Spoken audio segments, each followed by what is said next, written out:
Donald Trump has a huge Tucker Carlson problem. And while it's not necessarily new, it's more open and possibly more damning than ever. I mean, Tucker Carlson called Donald Trump a total piece of shit in the aftermath of the 2020 election. That little tidbit was reportedly revealed in new court documents filed in a legal battle between the voting technology company Smartmatic and Fox News, or with the documents reportedly containing an exchange where an unidentified individual told Carlson on November 9th of 2020 that Trump should concede the election. And Carlson then responding by saying, "Oh, I'm fully aware," and going on to say that Trump is a total piece of shit before then adding, "We can't control him. Obviously, got to do the responsible thing regardless of how he behaves." Now, of course, that alleged conversation is from several years ago at this point. But the timing of those new documents, it's incredibly notable because it comes as Carlson has started more dramatically distancing himself from Trump and the Republican Party. Right, and the most recent example was when he was speaking on an episode of the Sean Ryan Show yesterday where he said, "And on the Republican Party, which is almost to the point where it's just useless, and I'm going to have to oppose it because I hate them too much, but because they're such betrayers." And then also during that interview, you had Carlson refusing to apologize for having Nick Fuentes on his show. Or you had him defending the interview, which is, really been at the center of a lot of the MAGA civil war that we've seen play out. And with that, you had Carlson saying that, he wants to hear what people think and that he believes that everyone should get a chance to speak for themselves, even if, he disagrees with some of their views. And you had Tucker saying he has no regrets and that there was really only one thing that Fuentes said during the interview that he didn't like. And I knew there would be,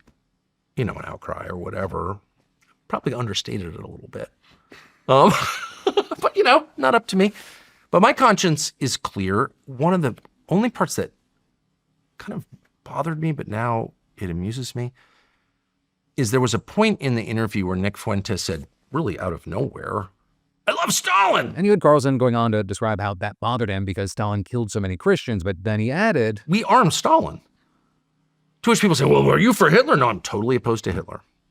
But I'm never going to accept arming Stalin. Now, also, notably, Carlson did eventually say that he does oppose some of Fuentes' belief while he still fervently defends him in the content of the interview. The last month, I don't think a single person has ever made the case that I'm wrong, that Nick Fuentes is wrong. The Jew hatred stuff is wrong, period. And I said that. The white hatred, black hatred, Jew hatred, Malaysian hatred, Bedouin hatred, it's all wrong. I believe that as much as I believe anything. Okay.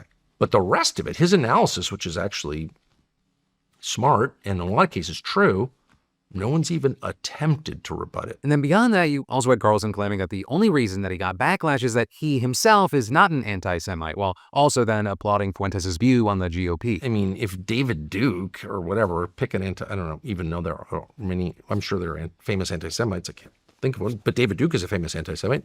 If David Duke interviewed Nick Fuentes, they'd be like, "Oh, they wouldn't say anything, whatever, who cares?" They're talking to each other. But if someone who is openly opposed and sincerely opposed to hating people on the basis of their bloodline, which I definitely am, interviews Nick Fuentes and is like, "Hey, Nick Fuentes, stop with the Jew hatred, but let's talk about your views on the betrayal of Republican voters by conservative institutions and the undue influence a foreign country has over our government."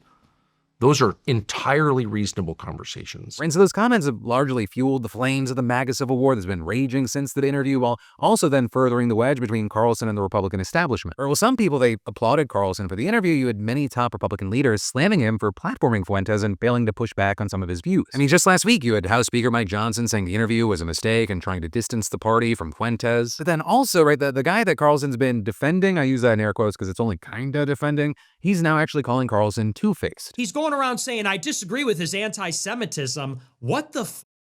Sorry, are you Ben Shapiro now? And he's totally playing a game with me right now where he's trying to go around and say, we understand and we pity him.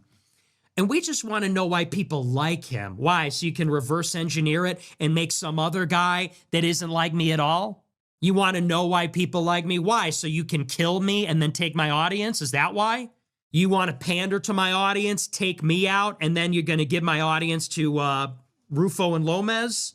Or J.D. Vance or something? And so, what we're looking at is a clear and major divide within the Republican Party and broader American conservatism. Though then with that, the real question is, will it continue to get deeper and will it actually stick in a way that impacts electoral politics? And then what the hell is the Republican Party going to look like post-Trump presidency? Right? Which leader or voice is kind of the loudest and the tip of the spear of the Republican Party? Is it the Fuentes wing, the Candace Owens wing, the Tucker Carlson wing, the Mike Johnson and J.D. Vance wing? But for now, we'll continue to watch to see how this plays out. And in the meantime, I'd love to know your thoughts, opinions, and reactions on those comments.